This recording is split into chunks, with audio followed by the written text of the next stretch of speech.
मोहतरम नाज़रीन, अस्सलाम वालेकुम रहमतुल्लाहि तआला वबरकातुहू। उम्मीद करते हैं कि आप सब बखैर वाफियत होंगे। आपसे गुजारिश है कि इस वीडियो को पूरी बिना स्किप किए हुए देखिए और इस वीडियो के जरिए से आप सीखेंगे कि सदक़ा फ़ित्र कब, कितना और इसके असल मुस्तहिक़ीन अफराद कौन कौन से हैं। देखिए, हुज़ूर सल्लल्लाहु अलैहि वसल्लम का फरमान आलिशान है कि रोज़ेदार का रोज़ा ज़मीन और आसमान के दरमियान मुअल्लक़ रहते हैं, लटके रहते हैं, जब तक सदक़ा फ़ित्र अदा न कर दिया जाए।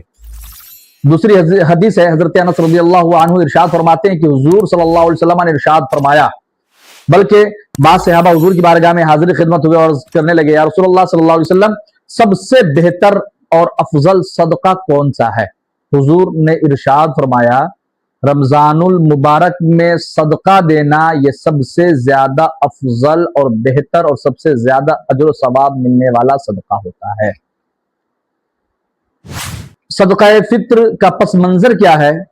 तो देखिए, हजरत अनस रज़ियल्लाहु तआला अन्हु ने अबू दाऊद शरीफ की हदीस नंबर 1872 है, जिसका मफहूम यह है कि रोजेदार का रोजा रखते समय कोई भी खताएं वाक़ई हो जाए या लग़्ज़िश सरजद हो जाए या कोई भी गुनाह सादिर हो जाए, उसकी फिदिया और कफ़ारे के लिए सदक़ा फ़ित्र अदा किया जाता है, ताकि सदक़ा फ़ित्र जब अदा कर दिया जाए तो वो उनके रोज़े की हालत में जो गुनाह सरजद हुए थे उनका ये फिदिया बन जाए। अब ये सुनिए कि सदक़ा फ़ित्र किस किस को निकालना चाहिए। तो जवाब ये है कि सदक़ा फ़ित्र घर के अंदर जितने भी फैमिली मेंबर्स हैं सबों को, चाहे वो बालिग हो, नाबालिग हो, जवान हो, बूढ़े हो, औरत हो या मर्द हो, मर्ज हो या सेहतमंद आदमी हो, सबकी तरफ से सदक़ा फ़ित्र निकालना जो घर का मुखिया है, घर का गार्जियन है, उस पर वाजिब है, जरूरी है। सदक़ा फ़ित्र निकालने में, अदा करने में बालिग की न शर्त है और न नाबालिग की शर्त है, जवान की शर्त है और न औरत की शर्त है, न बूढ़े की शर्त है। अलगरज ये कि फैमिली मेंबर जितने भी घर में जितने भी बंदे खुदा हैं, सबकी तरफ से जो घर का मुखिया है, जो घर का गार्जियन है, उसको सदक़ा फ़ित्र निकालना वाजिब है, जरूरी है। अलबत्ता एक जरूरी मसला यह है कि ज्यादातर आजकल इस मसले पर लोग खामोश हैं।